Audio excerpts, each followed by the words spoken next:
In 1971, when Diana Ross walked down the aisle in a stunning white dress, millions believed she had finally realized the American dream. However, few knew that just after this glorious moment came a series of tragedies, betrayals, and secret romances that would remain hidden for decades. These never-before-published private photos of Diana Ross will allow you to see the legendary icon from a completely different perspective.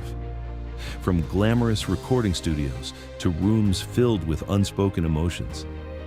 Her life was a swirling mix of shocks and many secrets that are only now coming to light. When no one makes me feel like you do, and round and round, I know you got charm and appeal. Don't miss your chance to discover a part of the story that no one has ever dared to tell about one of the greatest. In the meantime, subscribe to the channel so you don't miss new, never-before-told stories about Hollywood stars. Leave a like and hit the bell.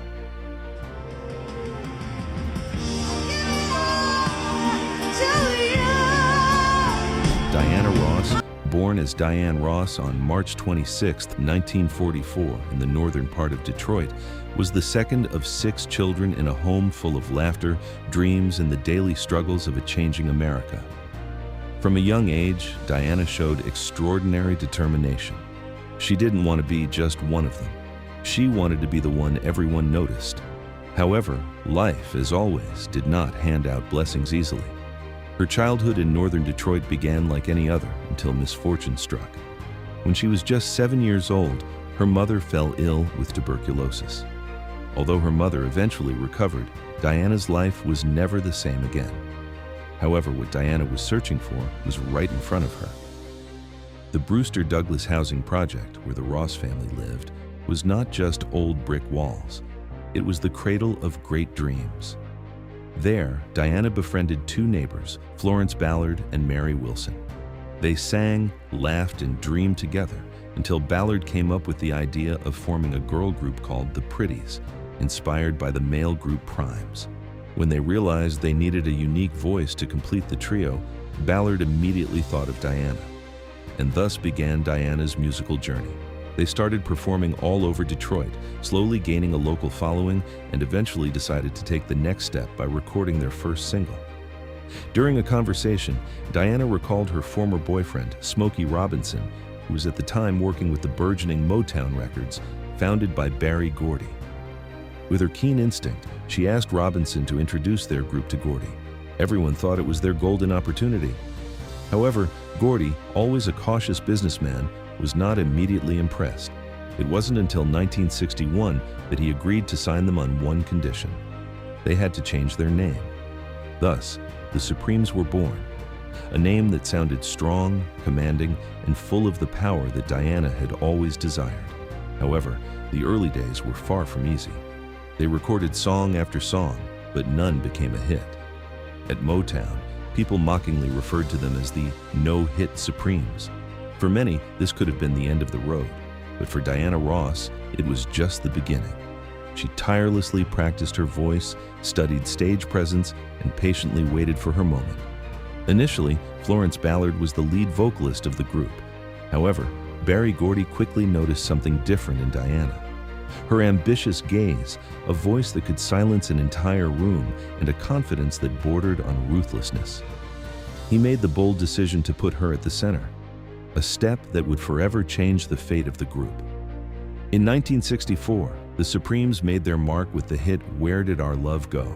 and began a series of unprecedented successes, becoming the ultimate symbol of the golden era of Motown. Beautiful, elegant, and seemingly irreplaceable. However, behind those radiant smiles, cracks began to appear. As fame grew, Diana Ross fell into a dangerous relationship with none other than Berry Gordy, the man who had brought her to fame. Gordy was married at the time. However, that did not stop Diana. She didn't want to be just loved, she wanted to be chosen. It was a passionate, secret, and deeply thought-out romance. Some claimed that Gordy used Diana for his ambitions. Others insisted that Diana used her irresistible charm to secure her position. Whatever the truth was, the outcome was clear. Diana became the center of everything. She was no longer just the lead vocalist. She was the face of the Supremes. Gordy even went so far as to rename the group to Diana Ross and the Supremes, a move that deeply hurt Florence Ballard and Mary Wilson. Many believed that Gordy was the puppet master behind all these changes. However, those who truly understood Diana's ambitions suspected that she was the one pulling the strings.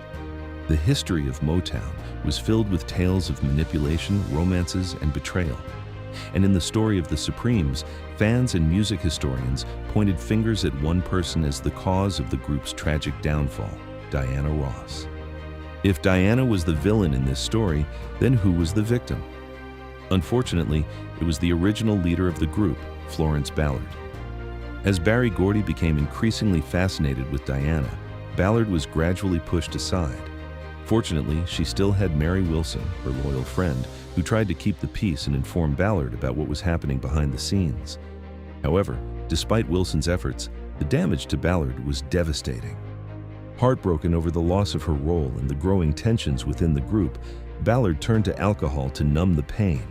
Soon, she began to miss performances or appeared visibly exhausted. Motown labeled her as a problem. And in 1967, Gordy officially fired Ballard and handed full control to Diana Ross. From that moment on, Ballard's life became a tragedy. She lost her money, her home, and ultimately her life. At just 32 years old, she passed away. It was a heartbreaking end. However, Diana's victory came at its own price. As ambitious as she was, Diana Ross had her limits. In the meantime, Berry Gordy placed enormous expectations on her shoulders. The pressure became unbearable. She began to eat less and developed a severe case of anorexia. In 1967, during a performance in Boston, Diana fainted on stage and was taken to the hospital due to exhaustion. However, even after witnessing this terrifying moment, Gordy showed no mercy. By the late 60s, the shine that once surrounded Diana Ross and the Supremes began to fade in a crisis of identity. The polished pop sound that made them the most popular female group in the world lost its charm among the black audience, who turned to the raw, rebellious energy of soul and funk. Berry Gordy, the powerful Motown mogul and Diana's former lover, noticed this shift. He wanted to preserve the group's fame while simultaneously building a new empire around Diana. This ambition led him to try to have his cake and eat it too, launching Diana's solo career while keeping the Supremes alive with a new lineup. He succeeded, but at a high cost. The Supremes never regained their former glory, while Diana Ross as a solo artist became a superstar. However, the peak can be a lonely place. Even after leaving the group, Diana was haunted by the gaze of her audience, this constant need to be perfect, glamorous, and never vulnerable. While shopping to buy a birthday gift for Berry Gordy, Diana met Robert Ellis Silverstein, a sophisticated and gentle talent manager. In him, she seemed to find a new kind of stability. Robert was different from any man she had known, gentle, attentive, and patient enough to endure the capricious moods of an exhausted star. Soon, Robert proposed and they got married. However, as Diana walked down the aisle, she was hiding a dark secret that would only be revealed years later. A few months after the wedding, Diana gave birth to Rhonda Ross Kendrick, her first daughter, whom the press affectionately called the Fruit of Love. Later came Tracy Joy in 1972 and Chudney Lane in 1975. From the outside, they seemed the perfect family portrait: famous mother, successful father, and 3 beautiful daughters. However, in their luxurious home, emotional distance quietly grew with each tour, each lonely night in a hotel, and each brief phone call across time zones. Diana lived more for the stage than for her marriage. As her music career reached its peak, Diana Ross turned her gaze to acting, another of her life ambitions and a new hope for Motown's expansion. In 1971, she played the legendary Billie Holiday in Lady Sings the Blues. The role earned her a Golden Globe and an Oscar nomination, forcing Hollywood to see her in a whole new light. However, fame proved, as always, fleeting. Her next project, Mahogany, in 1975, in which she starred and sang the title song, was supposed to cement her as the ultimate queen of entertainment. Instead, it became a nightmare. Problems began early when director Tony Richardson was fired just weeks into production, and Barry Gordy, Diana's former lover, took over directing. Two huge egos, two people with a complicated history of love and power, now found themselves on opposite sides of the camera. The set became a battleground of disputes, tears, and heavy silence. One day, Diana completely walked off the set, leaving chaos behind. Motown was forced to use the company secretary as a stand-in to finish her missing scenes. When Mahogany premiered, box office receipts were decent, but critics were brutal. For Diana, it was a crushing blow to her pride. The woman who once made the world kneel before her voice was now ridiculed as Motown's plastic flower. In the midst of her professional chaos, Diana's marriage also fell apart. Robert Silverstein filed for divorce in 1977 after 6 tumultuous years. When asked about the reason, he simply replied, "Diana belongs to Motown." The remarks, though harsh, were a painful truth. For although Diana had freed herself from Gordy, she was still a product of his empire. By this time, the music world had also turned away from her.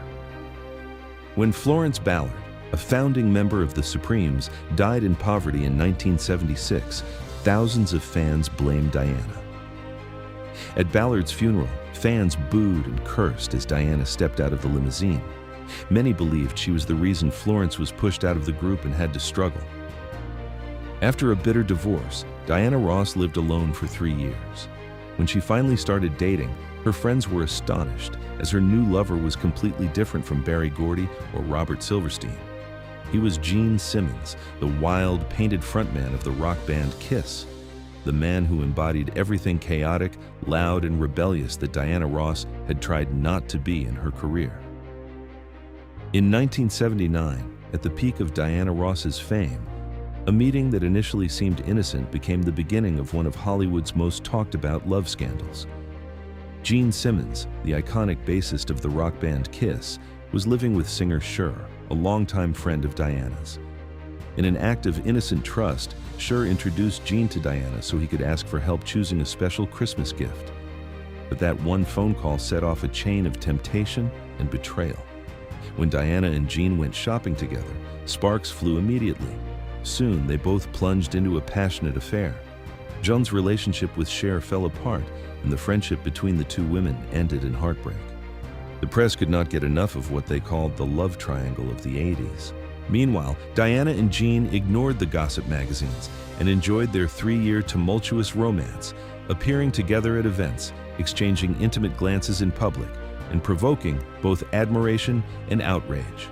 However, by 1983, the fire had died down and Gene left, leaving Diana alone in the fading spotlight. 2 years later, fate intervened again. At a party in London, Diana met Ara Jr., a wealthy, adventurous, and educated Norwegian businessman. Unlike the complicated artists she had known before, Ara brought Diana a sense of peace she had longed for. He was a man who loved mountain climbing, valued discipline, and appreciated family, qualities that deeply moved her. They married in 1986, and their relationship was celebrated as a fairy tale between the Queen of Motown and the Nordic prince. Unfortunately, after years of happiness, their story began to unravel. In 1999, Diana attempted to make a grand comeback with a reunion tour of the Supremes, the group that had made her a star, but the project reopened old wounds. Former members Mary Wilson and Cindy Birdsong refused to participate, citing unhealed scars from the disastrous reunion in 1983. Then, during a Motown anniversary special, Mary Wilson did something unimaginable. She stepped onto the stage before Diana, took the lead vocal, and even introduced Barry Gordy, the founder of Motown, something traditionally reserved for Diana herself. It was a quiet but dramatic act of defiance, a stage rebellion that visibly enraged Diana. Only skillful editing prevented the television audience from witnessing the full confrontation. In 1999, Diana Ross was determined to revive the legendary Supremes, the group that once catapulted her to global fame. However, her dream of a reunion quickly fell apart when two original members, Mary Wilson and Cindy Birdsong, declined the invitation. With no choice, Diana turned to Linda Lawrence and Cher Payne, singers who had joined the group only after her departure. The audience, however, showed little enthusiasm. The much-anticipated Return to Love tour, which was supposed to be a triumphant comeback, turned into a disaster as ticket sales were so poor that several shows had to be canceled mid-tour. The press was merciless, calling it the most forgotten comeback in Motown history.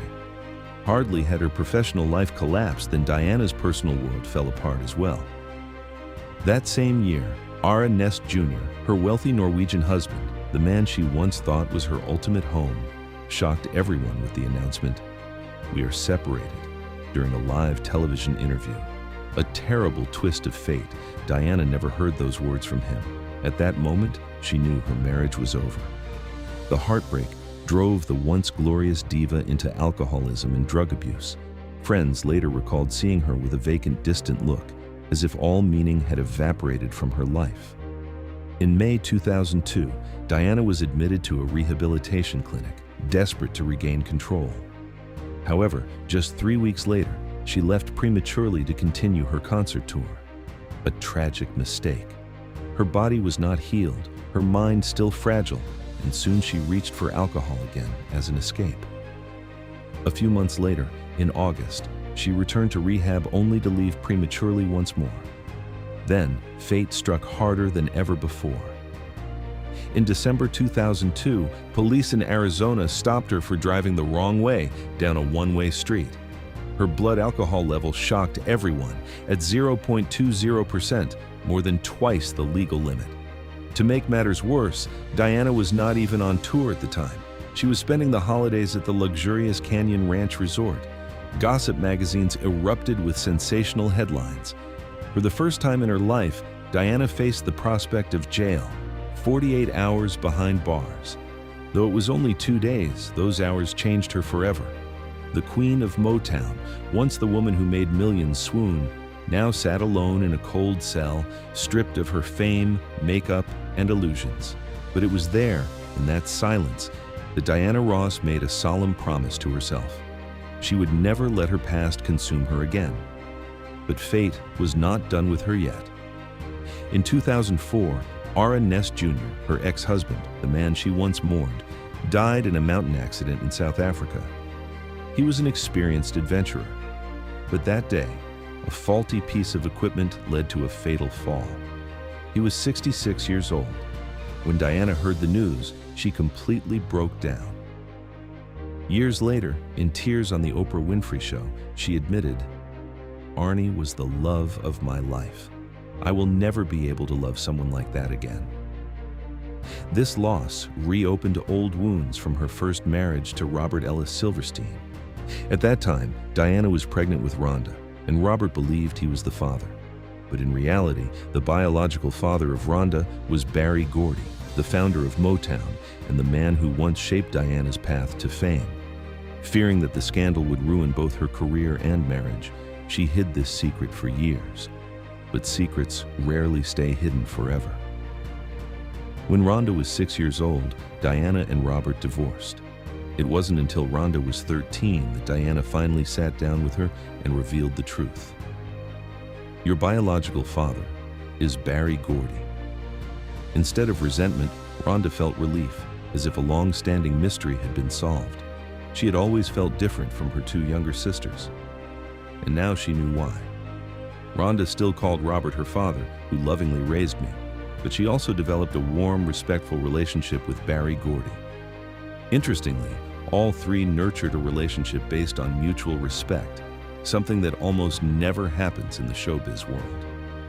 Decades passed, and Diana Ross still takes the stage. Her eyes shine. Her voice is no longer as powerful, but richer, filled with depth and emotion. At 80 years old, she still performs, still smiles, and remains a symbol of resilience. She has 2 stars on the Hollywood Walk of Fame, was inducted into the Rock and Roll Hall of Fame, and continues to be celebrated as a living legend. Diana Ross's life is not just a chronicle of fame and glory. It is the story of a woman who fell many times, but never stayed down. After failed tours, broken hearts, addictions, and devastating losses, she always found her way back to the stage. With a microphone in hand, her voice, once doubtful, once rejected, now stands as proof that legends are not born from perfection, but from the strength to rise again after every fall. If you enjoyed this film, be sure to stay with us, subscribe to the channel, give a like, and turn on notifications so you don't miss new films about Hollywood stars. See you in the next film.